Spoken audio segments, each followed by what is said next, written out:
So here, all the money will go back to the promoters after, of course, meeting out all the IPO expenses. So after doing that, they are going to whatever money they are going to get. So that will be, pocketed by the Korean counterparts. Okay. So this is basically, the IPO's reservation. Here, the total number of shares which are offered to the public was 14 crore 21 lakhs, whereas QIV got close to about 20%. 2 crore 82 lakhs was reserved for them. And the NI, that is, the high HNI and other non-institutional players, for them, the reservation was close to about 15%. The RRI was 35% approximately. Okay, fine. So, and employees, it was about 0.55%. Anchor investors, they got about close to about 30%. Okay, fine. So, according to me, tell me, I mean, was it an IPO under Rule 6.1 or 6.2? Now, 6.1 is basically the rule. 6.2 is the rule when the company is not profitable, where they have to offer almost 75% of the shares to the QIBs. And 6.1, when the company has been, been profits in past and it has met all the financial criteria which has been laid down in ICDR. So according to you, what would it be? 6.1 or 6.2 IPO? Akriti? 6.1, yeah. So when you look at the prospectus even, okay, if you look at the prospectus, it will say that's a 6.1 prospectus. Okay. Let's go back past IPOs.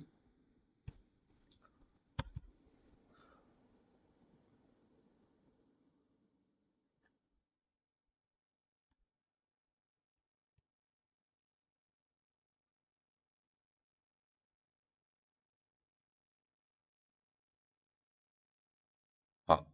Just read this, Akriti. The offer is being made.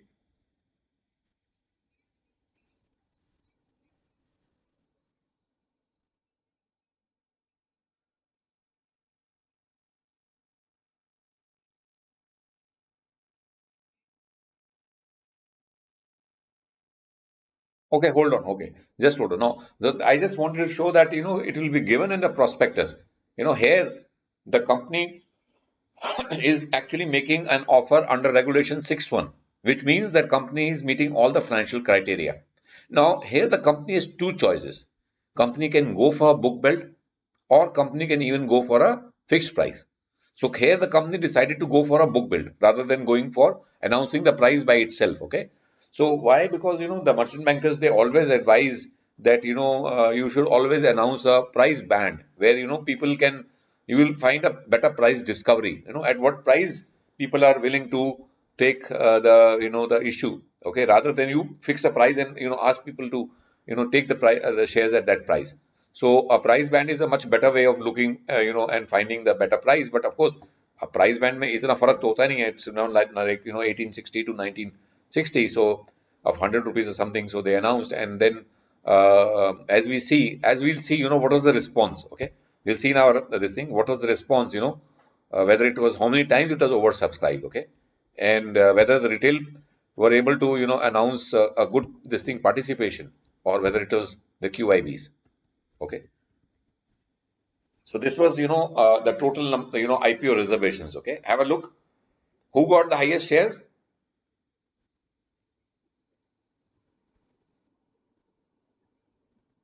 Yeah, Anchor Invest. Retail got, about 4 crore 94 because it was, a company which was 6.1. So almost like 35% of the shares were being offered to them. The employees got about zero point 0.5. So total number of, so it's giving all the QIBs, how many got. Anchor investors, they got, 4 crore. They're the second highest. Okay. Then just read this, Akriti.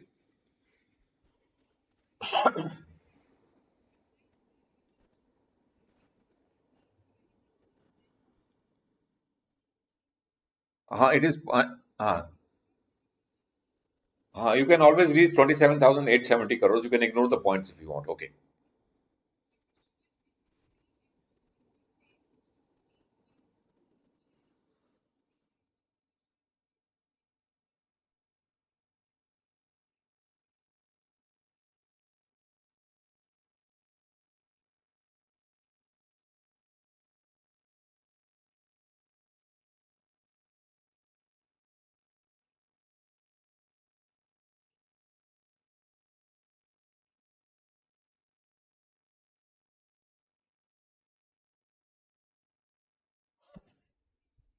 Okay. So since, I was also looking, that it was 14.22 crores.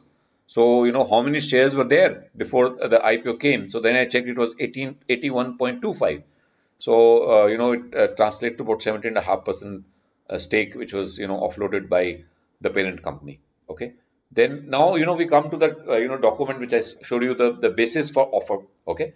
So here, they have to give all the, so this was the comparison with the listed industries. Okay. Like I show you Maruti, Tata Motors, and Mahindra. So these are the three companies. Their P ratios are also mentioned, at what price they were being traded and what is their revenue in these year, and the EPS, then the book value, the P ratio, ROE, and the market cap.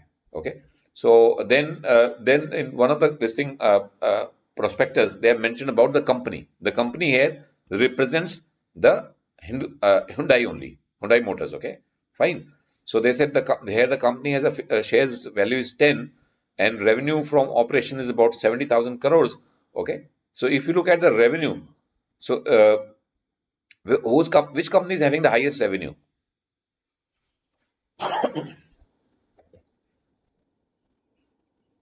Yeah, why the Tata Motors is having such a big revenue? I mean, what can be its main reason? Because it has a subsidiary abroad, okay, JLR, which is also a lot of revenue comes from there also. Okay, then the price earning ratio we can see. Okay, so a lot of figures are given. Okay, so here now again, if you look at the qualitative factors, which the company said, these we are having a very good justification for this price, which is based on our strengths. Just read this.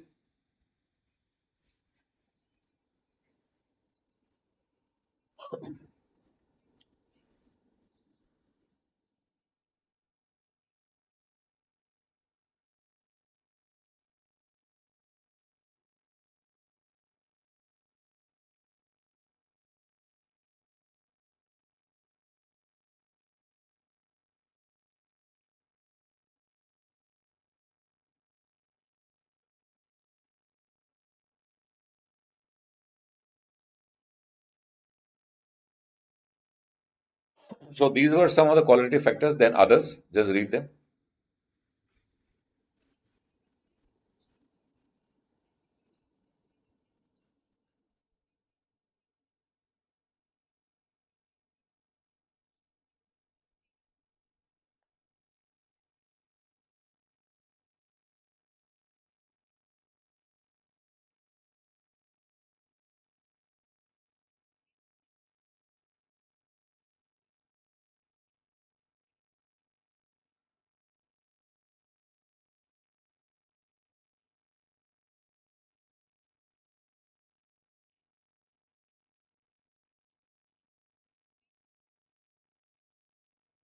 So, these are some of the factors which they are mentioning. Okay.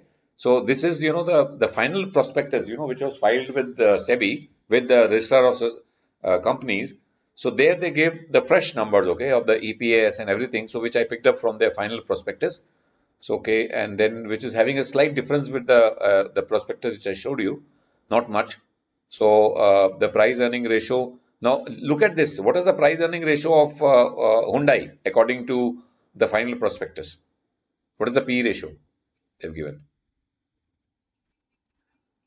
And what was the P ratio of the industry? So is it higher or the lower? So that means they were offering the share at a slightly premium to the average prices in the industry, and the highest was 30.44 and the lowest was 11.408. And we saw which company had the lowest P ratio? Okay, Tata Motors. Okay. Now, again, when you look at the industry P ratio, it was 23, which contains a company like Tata Motors, which is not, a direct cannot be compared, with their products with the Hyundai or Maruti or Mahindra. So, when you look at the P ratio, it looks to be okay because, here the industry P ratio is depressed because of the Tata Motors P ratio, isn't it? So here, according to this, it looks to be quite okay. It's not very highly overpriced. Fine. Otherwise, we can always say if all the companies are exactly comparable, then we can say that the Hyundai Motors were offering the shares at a premium. compared to the industry average. But here, because the industry average was mostly affected by the Tata Motors, which is having a lot of, their products are coming from for buses and trucks and other kinds of, products which are not directly consumer facing. Okay, fine. So all these companies generally command a lower P ratio. Okay, so they are not comparable. So here we can always give a justification. That's why they would have given a justification to themselves to price it at slightly higher than the industry average. It should be close to about either close to 30 or a little lower than 30. Still can be justified. Okay, so that's why they have come with a band of 1960 or thereabout. Okay, so this was their EPS. This was their now here the return on net worth or return on equity is shown as 56.82. Just check how much ROEs they are showing on the screen currently, and let me know. I'm not going there. So just check Abdul or Videsh, 39, close to about 40%. Okay, which is a quite good ROE. But of course, for the last year they said it's about 56.82. So they've been dropped, but still remains at a higher level. Okay. So comparison with the listed peers. Just read this, Akriti.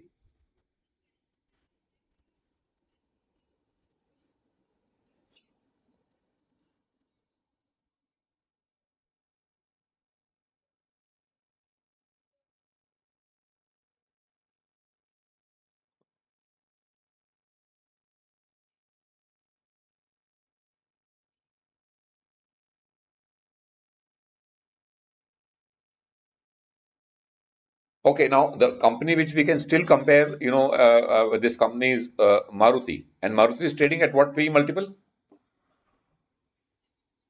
and what price they were offering. I mean, what P multiple they were offering?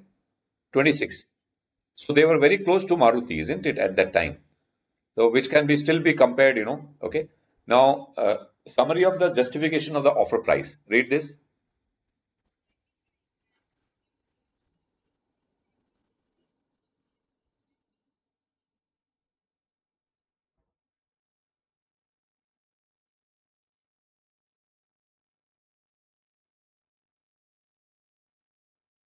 No, why I'm just doing this is because, whenever the new IPO comes, so if you are working in an industry or working in, a finance company or a investment company, so they will, you have to give your independent view about the IPO, whether people should go for the IPO or not, whether the price which been, stated by the company is, okay. I mean, is it, when people are going to invest, are they going to make money on a long-term basis?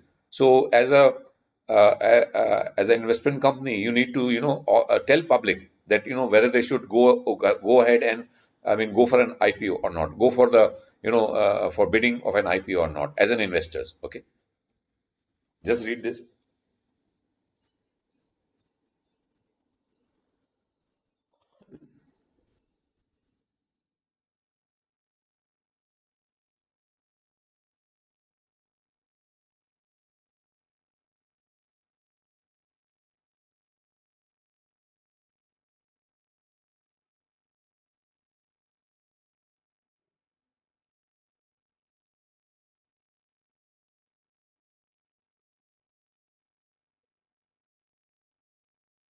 Okay, so this is why they had come with a higher valuation. Okay, just read this.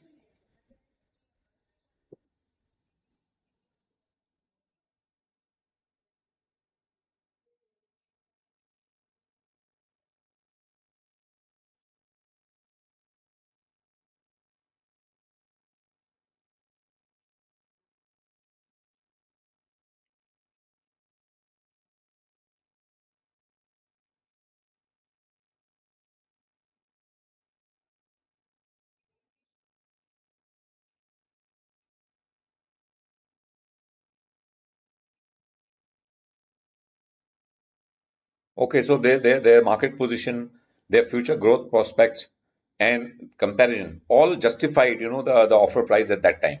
Okay, so this I have already done. So this is I think coming second time. This I am also okay. Just read this.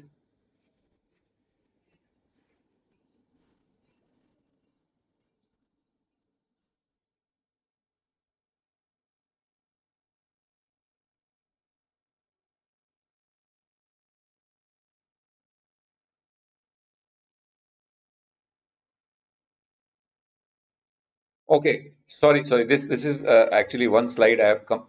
So first, just read this. I mean, this slide should be read after this. Okay, okay.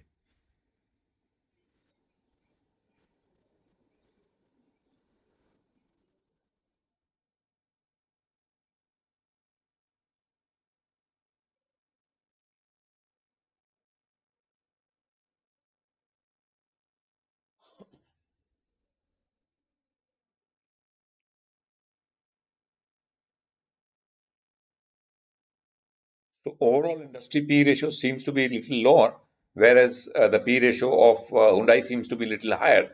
But again, there was an outlier like Tata Motors, which had a very low P ratio. Okay, if we exclude that, it seems to be well in line. So here, why they are not comparable? Okay, so this is here why they are not perfectly comparable. So we start with this. Okay, comparison with peers.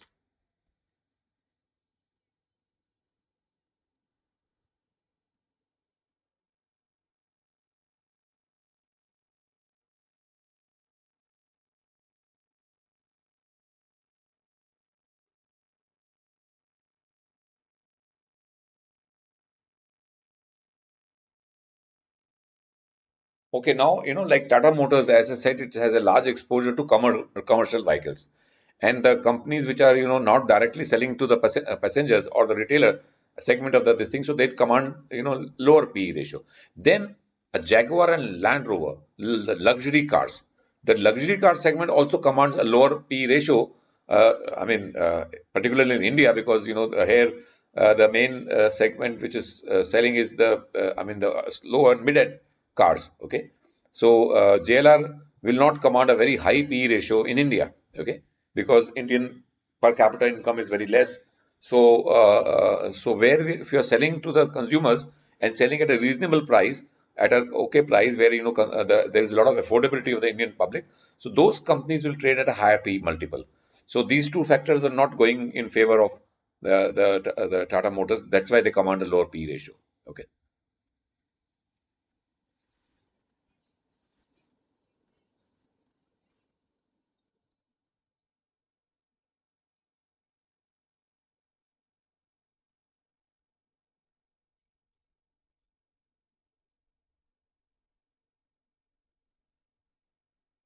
So basically, I told you that Hyundai is more towards the premium segment, okay, and of course the similarity is with Maruti, but it ends because the Maruti is I mean across all segments, and they have more cars towards the mass segment, okay, fine, the geographic focus, okay.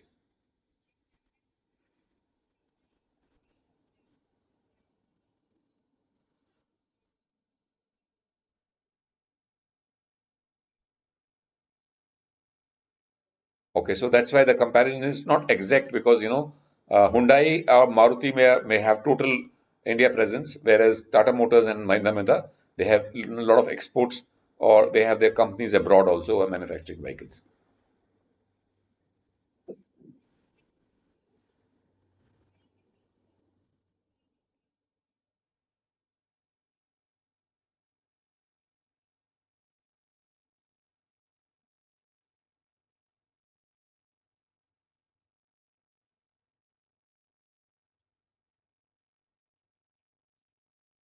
Okay, so this is there how it differs on the profitability. Now Hyundai is basically has higher operating margins okay compared to their peers. Then the balance sheet strength.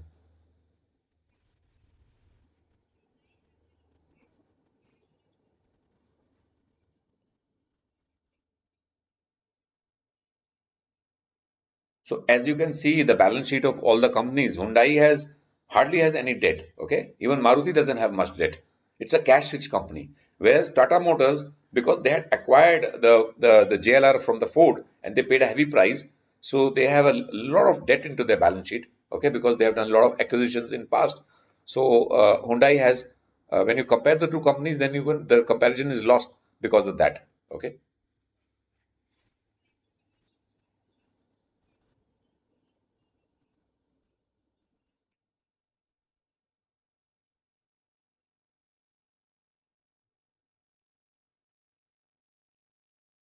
So Hyundai is also, doing EV, but Tata Motors is, more present in India. So the cars are affordable. So they have, at a lower segment of EVs, this thing also where Hyundai is, having a low presence of EVs in India. Okay. Okay. Now just few more things. Okay. I just want to show this, and then we'll end up. Just look at this category. Okay. So how many times Hyundai's IPO was oversubscribed? Look at the bottom.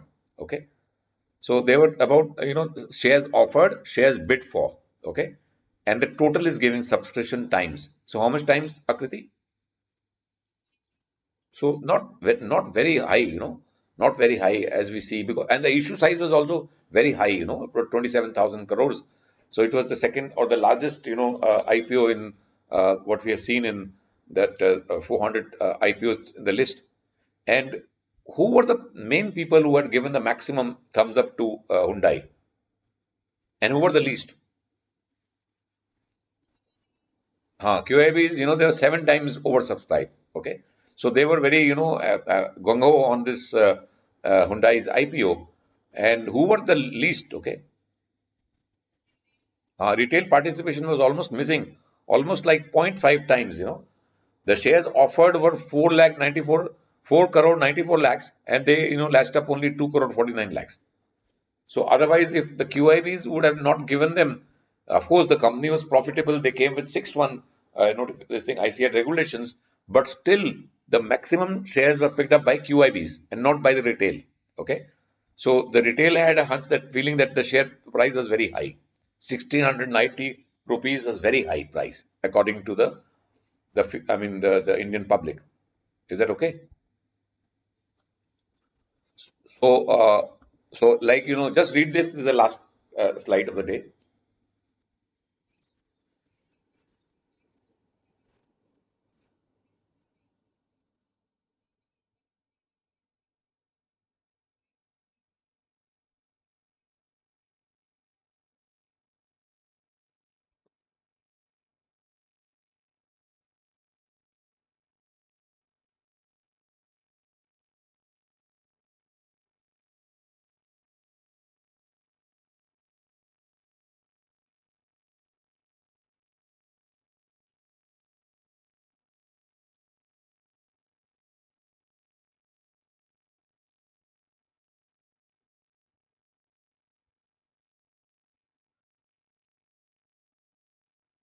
So this is the overall, observation. The QIBs were, more and led this kind of, the IPO, and the both the I mean the retail investors and HNI, their participation was quite muted. Now NIs generally have a two, the large bids and a small bids. So it's called BNNI and SNNI. Like 5 lakh to maybe 10 lakhs, it's the BNI, and small NI 5 to 10 lakhs, and 10 lakhs and above would be the BNII. Okay, so there is two divisions of NII.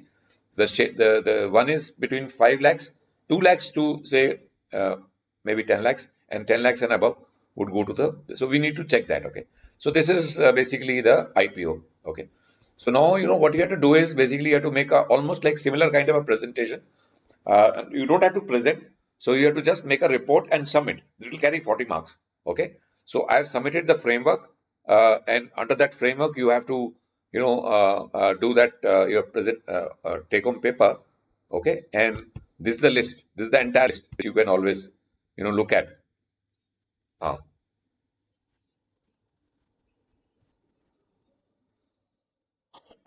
Whatever, it can be PDF, it can be Word, it can be Excel, it can be PPT. Now सुरक्षा का जो मैंने आपको file भेजी है वो PPT थी ना? हेलो. हाँ, एक मैंने आपको ना एक PPT फाइल दी है लास्ट टाइम, जो MBA स्टूडेंट थी, सुरक्षा वाज देयर ना. So I think her presentation was one of the best, like followed by Kishore. So I just shared her PPT. So a PPT is always a better one. Okay. So it generally takes a little bit time. I prepared this PPT Hyundai Motors. It took me almost like 2.5 days. Okay. Fine. About 3 to 4 hours work every day. So about 7 to 8 hours it takes to make a PPT. But it is your choice. I'm not bounding you with a PPT. You can make a PDF file, Word file, Excel, whatever. Okay, or you can make a combination. So it's a take-home paper, and the job is very easy. I mean, all this information is available, okay, easily, and uh, I'll just share a site also, जहां से Chittorgarh site है, एक Chittorgarh site है जहां पर आपको सब मिल जाता है. I'll just show you, like Hyundai IPO. So if you search Hyundai IPO or any IPO, so this site is there, Chittodgarh, okay? So it gives you, entire details about the IPO. So any IPO, okay? So it will tell you about, most of the details, IPO details, everything is information is available, okay? Right? Comparison or justification, everything is given on this site, okay? Fine. So you can use the help of this site and make it. So it is not a difficult job to make a presentation of any company. And the purpose is basically, to